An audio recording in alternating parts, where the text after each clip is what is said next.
Assalamualaikum warahmatullahi wabarakatuh. Kembali lagi bersama Bu Emil. Kali ini kita akan belajar tentang kenampakan alam dan iklim di Indonesia. Tahukah kalian apa yang dimaksud kenampakan alam? Kenampakan alam merupakan kenampakan atau lingkungan yang terbentuk secara alami yang diciptakan oleh Tuhan. Lalu, apa saja yang termasuk kenampakan alam?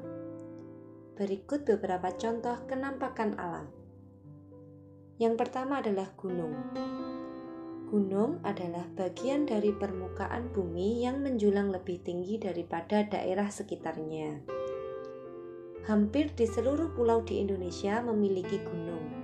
Itu karena Indonesia merupakan daerah pertemuan lempeng bumi yang menyebabkan terbentuknya lipatan dan patahan. Nah, dari lipatan dan patahan tersebut terjadilah retakan yang mengeluarkan magma sehingga membentuk gunung. Gunung di Indonesia dibagi menjadi dua, yaitu gunung berapi dan gunung tidak berapi. Gunung berapi.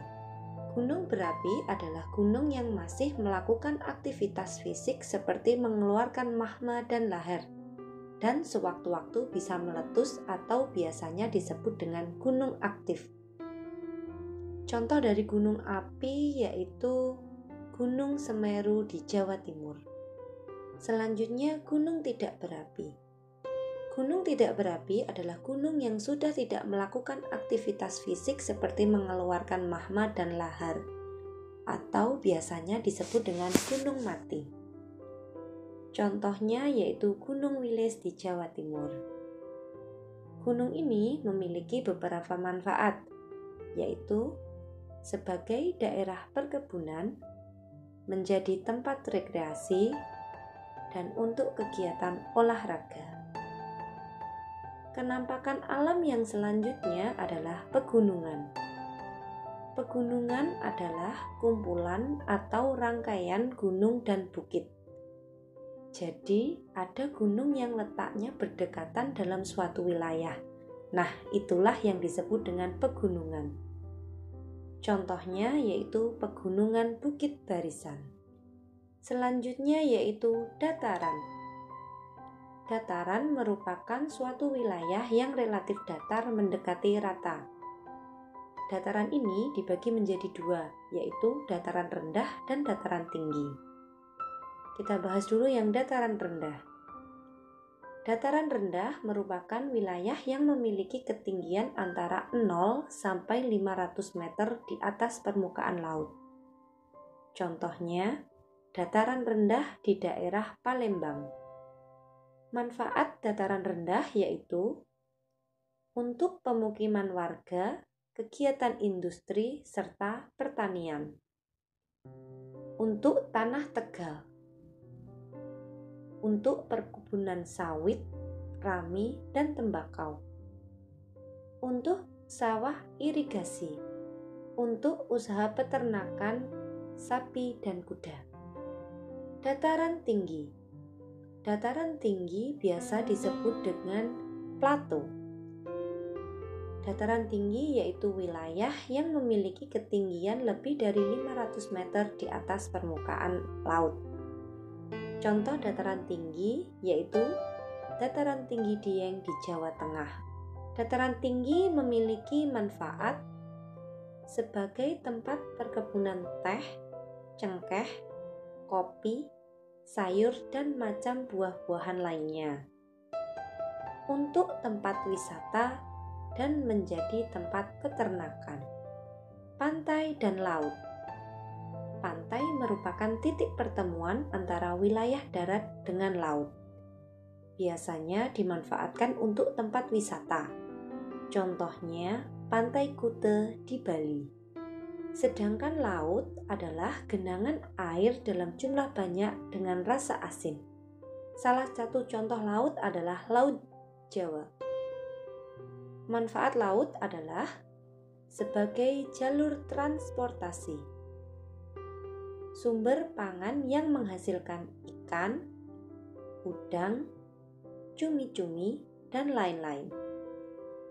Sumber energi alternatif yaitu untuk pembangkit listrik tenaga ombak. Untuk tempat wisata, contohnya tempat wisata bawah laut Bunaken, dan sumber mineral berupa garam. Tanjung.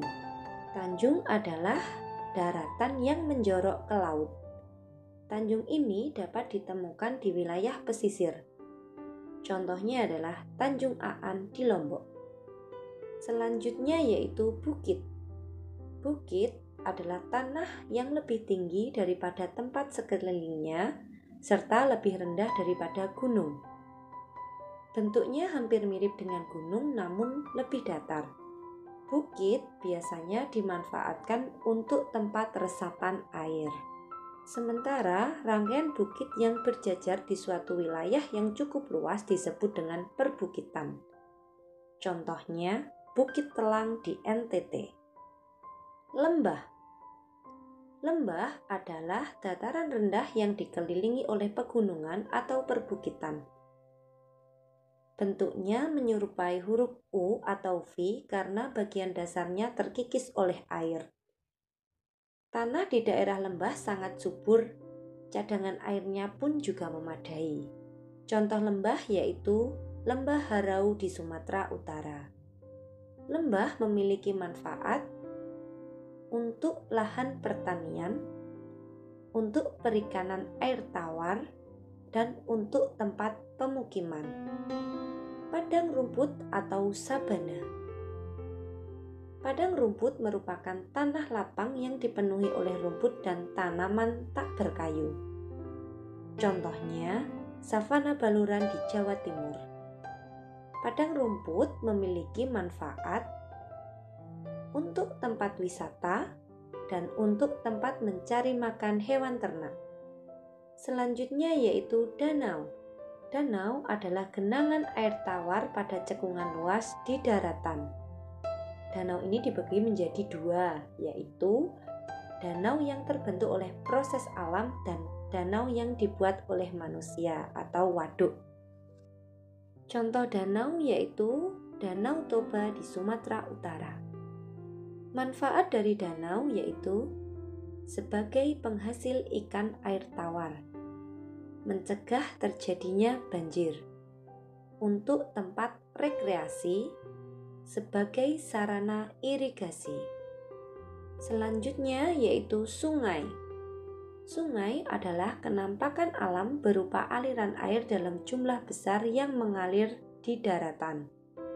Hulu sungai ini berasal dari dataran tinggi atau gunung dan muara sungai berada di danau atau di laut. Contoh sungai yaitu Sungai Martapura di Kalimantan Selatan. Sungai memiliki manfaat untuk irigasi sawah, untuk transportasi, dan untuk pasar apung. Yang terakhir adalah rawa. Rawa adalah lahan genangan air yang terjadi sepanjang masa dan tanahnya berlumpur. Rawa banyak ditumbuhi tumbuhan air seperti enceng gondok, bakau, dan sebagainya. Di Indonesia, rawa biasanya terdapat di hutan. Contohnya yaitu Rawa Bayu di Jawa Timur. Rawa memiliki manfaat sebagai sumber mata air, untuk melindungi ekosistem, untuk mencegah terjadinya banjir. Selanjutnya kita akan membahas tentang iklim di Indonesia. Apa itu iklim? Iklim adalah kondisi rata-rata cuaca di suatu tempat dalam jangka waktu yang lama. Iklim di suatu tempat di bumi dipengaruhi oleh letak geografis dan topografi tempat tersebut.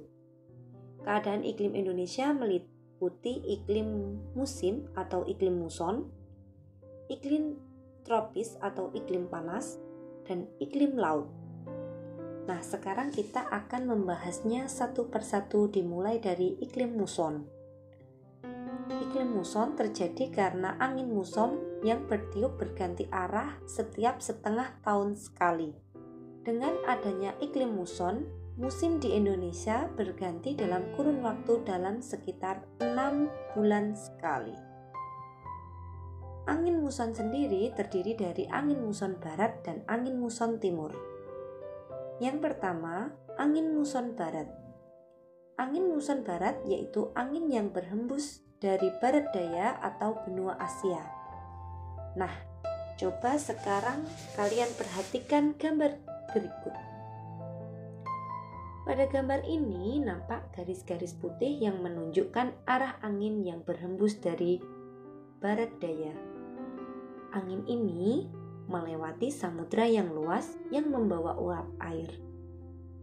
Akibatnya Indonesia mengalami musim penghujan.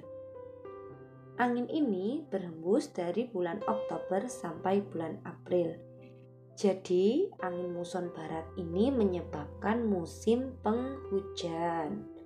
Dampak positif dari angin muson barat yaitu menyuburkan tanah, mendukung panen petani, ketersediaan air selalu melimpah, tanaman menjadi subur dan hijau. Dampak negatif dari angin muson barat yaitu hujan terus-menerus dapat menyebabkan banjir. Sebagian petani gagal panen karena hujan terlalu sering. Lingkungan menjadi becek dan kotor. Banyak berkembangnya bibit penyakit. Perkembangbiakan serangga semakin meningkat. Selanjutnya yaitu angin muson timur. Angin muson timur yaitu angin yang berhembus dari benua Australia. Coba kalian perhatikan gambar berikut. Pada gambar ini nampak garis-garis putih yang menunjukkan arah angin dari arah timur laut. Angin ini melewati gurun pasir yang membawa partikel gurun. Akibatnya Indonesia mengalami musim kemarau. Jadi, angin muson timur ini mengakibatkan musim kemarau di Indonesia.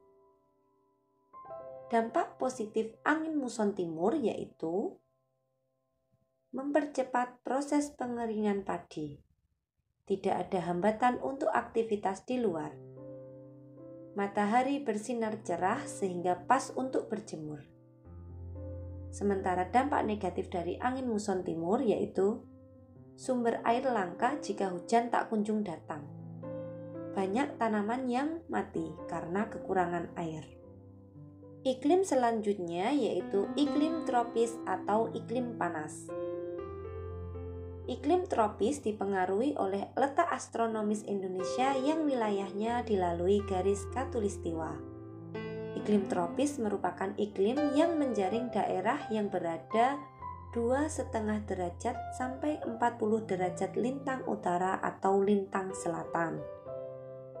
Keuntungan yang diperoleh dari iklim tropis antara lain, Indonesia terdapat sinar matahari yang cukup sehingga tanaman bisa tumbuh subur.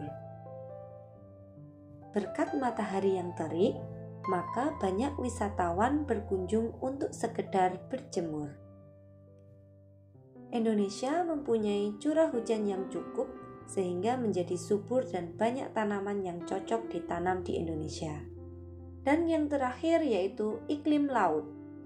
Indonesia memiliki iklim laut karena sebagian besar wilayahnya berupa lautan. Hal tersebut mengakibatkan tingginya penguapan air laut yang menjadikan udara lembab dan curah hujan yang tinggi. Demikian materi tentang kenampakan alam dan iklim di Indonesia. Semoga bermanfaat dan wassalamualaikum warahmatullahi wabarakatuh.